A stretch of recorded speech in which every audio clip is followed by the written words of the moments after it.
Welcome to The Explainer. Look, if you're an executive, a business leader, or really any professional trying to figure out the incredibly complex and, let's be honest, kind of opaque world of public affairs, you're in the exact right place.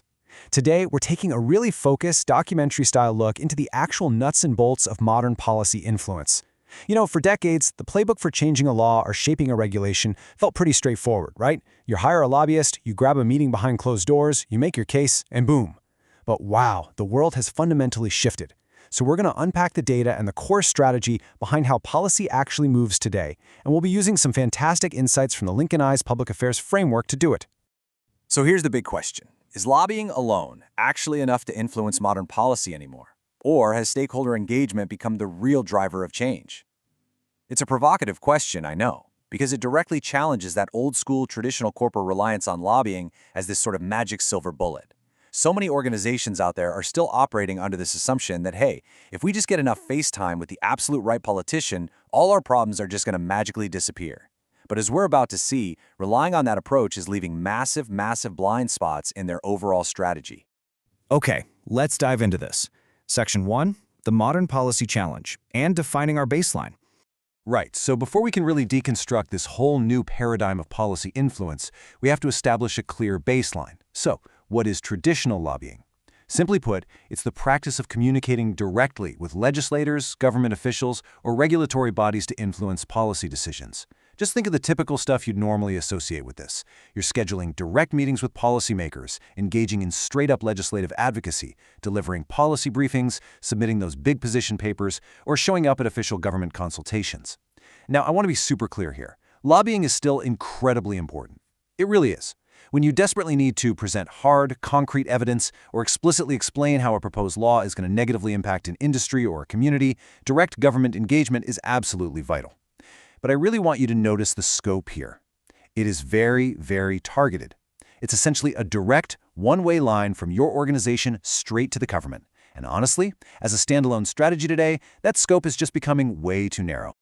Now, contrast that narrow scope with stakeholder engagement. This is totally different. It's the strategic process of identifying, understanding, and building real relationships with literally everyone who has an interest in or influence over a specific policy issue. Notice the huge difference in the language we're using here? We aren't just talking about, communicating directly with legislators anymore. No, we are talking about an entire living ecosystem of collaboration, open dialogue, and shared understanding. It's this massive, fundamental shift from just walking in and requesting a policy change to actively participating in the very environment that actually shapes that change. Let's just zoom out for a second and look at the sheer scale of this modern influence network, because the truth is, policy decisions are rarely made in isolation anymore. A proposed law isn't just decided by a couple of politicians sitting in a vacuum. It is actively, heavily shaped by regulators, NGOs, academic experts, industry associations, and of course the media. Governments today are actively seeking input from this massive wider network. Businesses, civil society, the communities that are actually affected long before they ever finalize a single decision. So think about it. If your strategy relies entirely on just knocking on one legislator's door, you are completely ignoring the community leaders and the academic experts who are literally already in the room shaping that politician's opinion.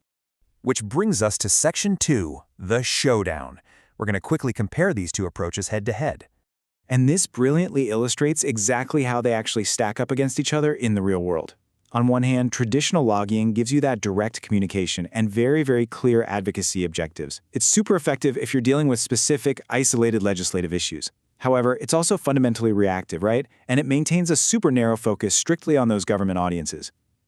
Conversely, stakeholder engagement is just a completely different beast entirely. It's all about building long-term relationships. It is inherently collaborative, and crucially, it allows for proactive risk identification. It's like a radar system. By engaging early, organizations can anticipate those emerging issues and actually build broader public support long before a bill's ever even drafted.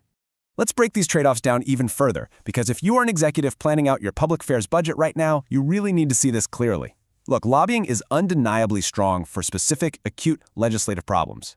But its core limitation is that it almost completely ignores public perception and those broader influence networks we just talked about. Now, stakeholder engagement, on the other hand, actively strengthens your overall credibility, it massively improves your reputation, and it fully supports evidence-based decision-making. But, and hey, this is a really big but, look at those core limitations. It takes time. It takes real time to build trust and consensus. It involves way more stakeholders, and it demands continuous, sustained coordination. So basically, relying solely on lobbying leaves you incredibly vulnerable to public backlash, but diving into stakeholder engagement, well, that requires a sophisticated, ongoing commitment. All right, moving on to Section 3, the synthesis. This is the Linkonize integration model, where it all comes together. Because here's the ultimate realization. The modern policy challenge is incredibly complex, and as we've just seen, both strategies have very distinct strengths and some pretty glaring limitations. So how do the absolute most successful organizations operate in this new environment? Well, the answer isn't choosing one over the other. The most successful organizations out there, they combine them. Stakeholder engagement does not replace traditional lobbying. Not at all. Instead, it totally enhances it. By actively engaging with the wider community, deeply understanding their concerns, and building real coalitions, you're actually creating a much stronger, infinitely more credible foundation for your evidence-based advocacy when you finally do sit down with that government official. Let's move to and see how this builds into a highly practical step-by-step strategy. This is the 5-part Linkonize approach, and honestly, you can think of this as the modern blueprint for policy success. Step 1 is stakeholder mapping.